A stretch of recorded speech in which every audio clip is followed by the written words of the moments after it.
Good morning, all students. So, after completing second lesson of English textbook, now we are moving towards our grammar section. Okay. So this is your grammar book, and exercise 8 and 9 were remaining from the first lesson of grammar. Okay. So the answers of them I have given here. So you see the answers here. I have given them proper numbering. What is the question? We have to uh, write the subject of the given sentences which is given in the bracket. So we have to arrange them in proper order. So I have given proper order here in numbering. So you can see the numbering here and you can write in your notebook. You have to write these two exercises as your homework. Okay, today's homework. In the exercise 9 here, so we have to add predicates here. Predicates are given in the bracket, but they are in a jumbled order. So we have to write them in a proper order. Okay, life is not a bed of roses. A clever fox was standing under the tree. Means I have arranged them in a proper order. Okay, so you write these two answers. Okay, means two exercises in your notebook as a homework. Okay, so now let's move towards the next lesson of grammar. Okay, this is phrases and clauses. Okay, what is phrases and clauses? Let's see what is a phrase. A group of words that make sense but not complete sense is called a phrase. Means why? A group of words which makes sense but not complete sense. Means in the morning, in the park, of no use. These examples are here. They make a sense. Means they have a meaning, but they are not telling full meaning. Means they don't have a full meaning like sentence has. Okay, so this is difference between phrase and a sentence. Phrase can be turned into a sentence by adding some words to it. Means we can add some more words and make them as sentences, or we can use phrases in the sentences. Okay, like examples are given here. She gets up early in the morning. This money is of no use to me now. I shall see you in the park. And a sentence has always a verb in it, but a phrase doesn't. Okay, the verb is at the heart of the sentence. Means we can use a phrase into a sentence, but sentence gives us a complete meaning. Okay, and a sentence has always has a verb in it. Okay, so you have a phrase and sentence. Okay. So now defining a clause. What is a clause? Okay. First read the sentences here. He is a man of great wealth. He is a man who possesses great wealth. So what are the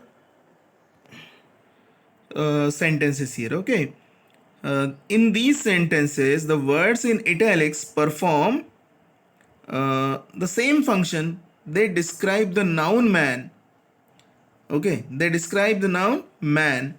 We can easily recognize the words of great wealth to be phrase. But what about the expression who possesses great wealth in sentence 2? This expression has a finite verb possesses and also has a subject who.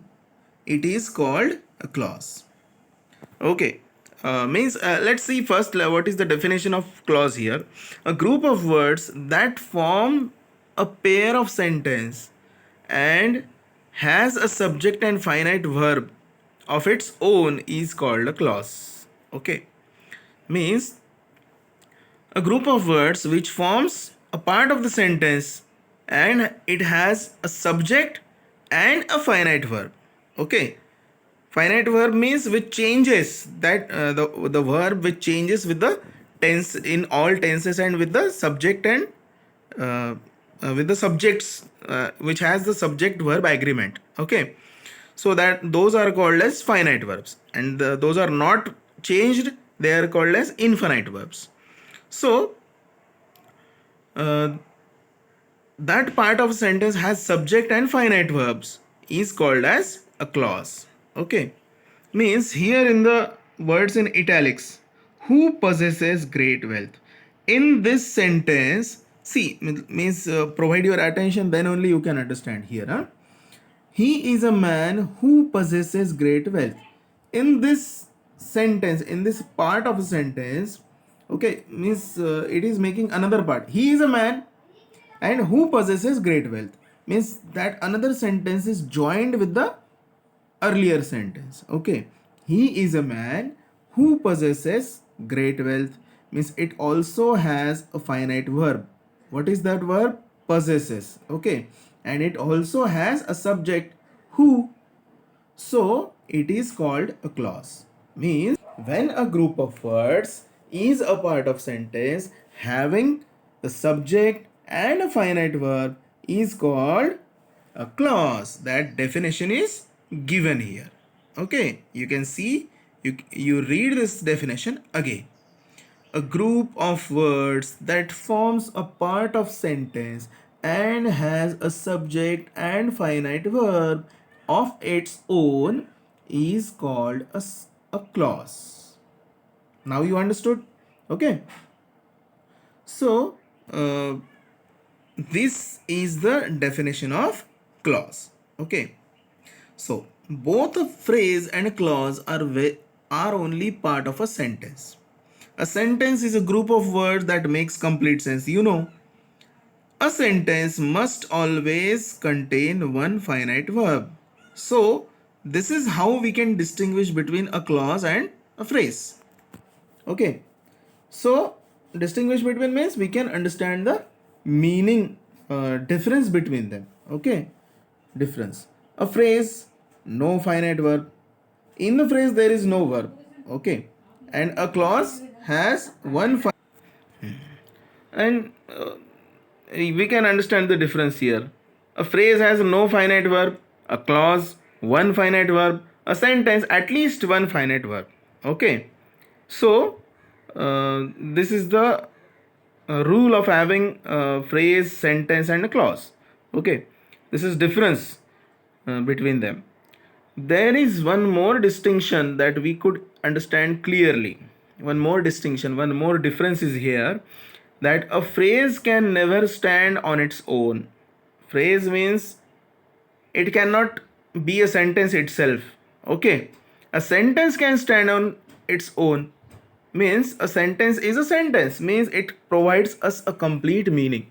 But a phrase like in the park, in the morning, at the railway station, so it does not make any complete sense. So it is told here, a sentence can stand on its own. Okay, a clause may or may not be able to stand on its own. If it does, it means that it is also a sentence. If it does not, it must be part of a longer sentence made up of two or more clauses. Okay, so you understood this. A phrase can never stand on its own, a sentence can stand on its own. Okay, and a clause may or may not be able to stand on its own, means it can be a complete sentence or sometimes it cannot be. Okay, if it does, that means it is also a sentence. Okay, that becomes a sentence. Okay, if does not, it means it must be part of a longer sentence made up of two or more clauses. Means there may be two or more clauses in the sentence, and that may be a part of them. Okay, so now let's see this. Solve. We will solve this exercise. Okay. So what we have to do here? Tick mark suitably if you think the given group of words is a phrase, clause or a sentence. Okay, so we have to mark P for phrase, C for clause and S for sentence. Okay, so that we have to tick mark. Okay. Okay, so answers of these I have also given, and in the exercise 2 also, what we have to do, make sentences using the following phrases. Means we have to use these phrases in your own sentences. Okay, so I have given the answers of these two exercises, exercise 1 or 2, 1 and 2. So these are the answers. See, I am reading an interesting book. This is sentence. Through the door. This is a phrase. Okay. What can I do for you? This is a complete sentence. We were flying above the clouds. This is also full sentence. What a wonderful book. This is exclamatory sentence. It does not have the verb. You may be doubtful that there is no word, but there is a word, hidden word. What it will become if we write it in a assertive sentence? What a wonderful book this is. So is the verb there, so it is also a sentence. Run, only one word is here, but this is also a complete sentence. This is imperative sentence. This is a order, an order given to someone. Run, this is a sentence. So I have given the tick marks. You also write like this. Make a table of PCS and tick mark the correct part. Okay. Correct option you have to tick. So do not tease the pup. This is also a sentence. That I cannot follow it means we cannot understand the full meaning of it, that and it is a part of sentence. Okay, so if we join the another part to it, it may become a full sentence. So it is a clause here. Okay, that I cannot follow it. It also has a verb here. Okay, so you can understand. I do not know you. This is a full sentence. A love for poetry. This is a phrase. So here also I have made some sentences by using these phrases. So you can write these sentences or you can make by your own also. If you make your own sentences, that is very good. Use these sentences in your own sentences. Okay, use these phrases. This garden is full of beautiful flowers. I have used this. In good health, my father was in good health. Covered with ice. That mountain is always covered with ice. Okay, without any fear. You should face the problem without any fear. So, like that, you have to use these phrases in your own sentences. I hope you will do this.